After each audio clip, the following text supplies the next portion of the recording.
अब हम ईपीएफ सहित तमाम प्रोविडेंट फंड्स यानी भविष्य निधियों पर सरकार के एक बेतुके फैसले का डीएनए टेस्ट करेंगे। पिछले 24 घंटे से पूरे देश में सरकार की खूब आलोचना हो रही है और इसकी वजह है ईपीएफ यानी एम्प्लॉय प्रोविडेंट फंड की रकम पर टैक्स लगाने का फैसला। यह फैसला देश के उन लाखों लोगों को गुस्सा दिलाने वाला है जो कड़ी मेहनत से प्राइवेट सेक्टर में असुरक्षा से भरी नौकरी करते हैं और अपनी सैलरी में से एक निश्चित रकम एम्प्लॉय प्रोविडेंट फंड यानी ईपीएफ को देते हैं। ईपीएफ का पैसा आपकी मेहनत की कमाई का पैसा है जिसे आप एक तरह से सरकार को उधार के तौर पर देते हैं।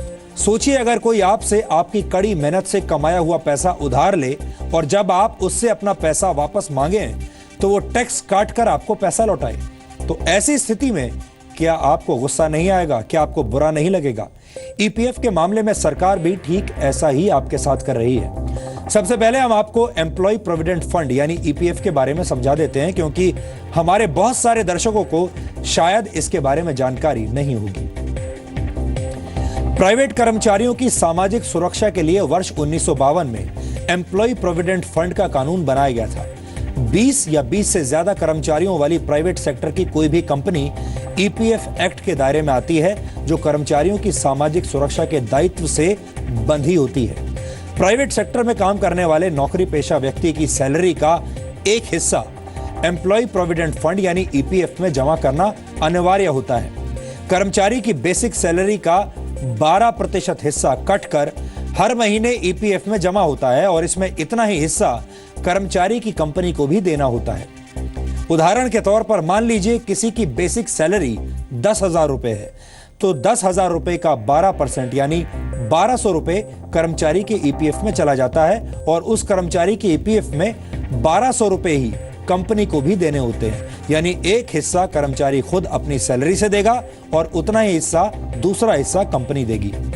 ईपीएफ में जमा रकम पर सरकार 8.75% का ब्याज देती है, 8.75% का इंटरेस्ट देती है, लेकिन इस रकम का इस्तेमाल भी सरकार करती है।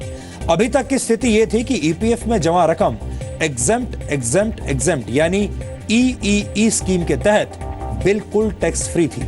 यानी ईपीएफ में पैसा जमा करने पर, इसके ब्याज पर और इस पैसे को निकालने पर किसी तरह का कोई टैक्स नहीं लगता था। लेकिन इस बजट में हमारे देश के वित्त मंत्री ने 1 अप्रैल 2016 के बाद ईपीएफ में जमा की गई रकम के 60% हिस्से पर टैक्स लगाने का फैसला किया है। यह बहुत ही बेतुका फैसला है क्योंकि कर्मचारी पहले अपने सैलरी पर सरकार को टैक्स देता है और अब वो सैलरी के उस हिस्से पर भी टैक्स देगा जो ईपीएफ में जमा होती है। कल से इस मामले में सरकार ने कई बार यू टर्न भी लिए हैं। सरकार की तरफ से कई स्तरों पर सफाई आ रही है, इसके बारे में भी आज हम आपको बताएंगे। लेकिन सबसे पहले सुनिए वित्त मंत्री अरुण जेटली ने कल संसद में अपने बजट भाषण के दौरान इस बारे में क्या कहा था। Pension schemes offer financial protection to senior citizens. I believe that the tax treatment should be uniform for defined benefits and defined contribution pension schemes, pension plans. I propose to make withdrawal up to 40% of the corpus at the time of retirement tax exempt in the case of the National Pension Scheme. In case of superannuation funds and recognized provident funds, including EPF, and the same norm of 40% of the corpus to be tax-free will apply in respects of corpus created out of contribution made after 1/4/2017. Further, the annuity fund which goes to the legal heir after the death of the pensioner will not be taxable in all three cases. आपने वित्त मंत्री अरुण जेटली की बात को अगर ध्यान से सुना होगा तो उन्होंने सिर्फ ईपीएफ की ही बात नहीं की बल्कि दूसरी सभी भविष्य निधियों में जमा होने वाली रकम पर टैक्स की बात की है, जिसमें जीपीएफ और पीपीएफ सहित दूसरी भविष्य निधियां भी शामिल हैं। और यह फैसला देश के करोड़ों कर्मचारियों पर असर डालेगा, जिसमें प्राइवेट सेक्टर के कर्मचारी ही नहीं बल्कि सरकारी कर्मचारी भी शामिल हैं। अब हैरान करने वाली बात यह भी है कि यह फैसला बजट में शब्दों का इंद्रजाल फेंक कर लिया गया।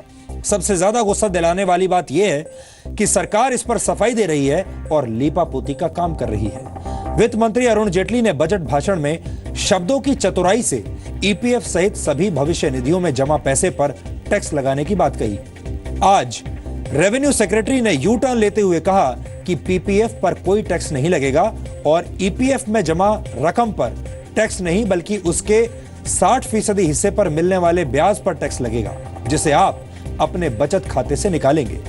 सरकार की तरफ से सफाई में जो दूसरी बात कही गई है उसके मुताबिक इस कदम का मकसद रेवेन्यू जनरेट करना नहीं था।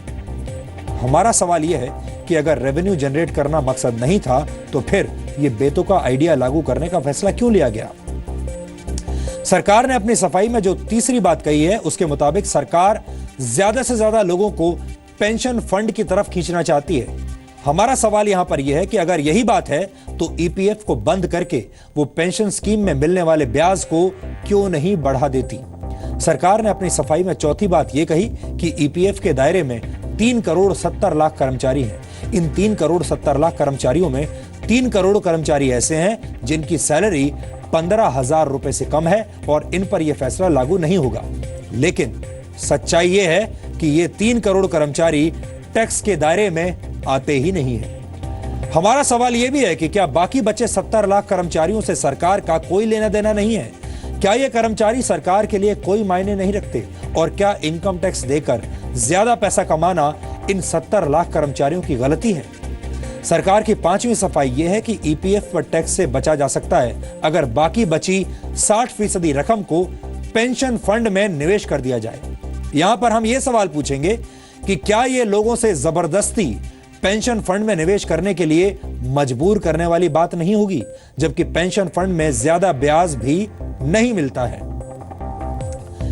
बजट भाषण में सभी तरह की भविष्य निधियों की बात की गई, लेकिन बाद में सरकार सिर्फ ईपीएफ यानी एम्प्लॉय प्रोविडेंट फंड की बात करने लगी। बजट भाषण में वित्त मंत्री ने भविष्य निधि में जमा रकम पर टैक्स की बात की और बाद में सरकार ईपीएफ में जमा रकम के 60% हिस्से के ब्याज पर टैक्स की बात करने लगी। यानी इस पूरे मामले में सरकार को समझ में नहीं आ रहा कि वो इस बेतुके आइडिया का बचाव कैसे करे।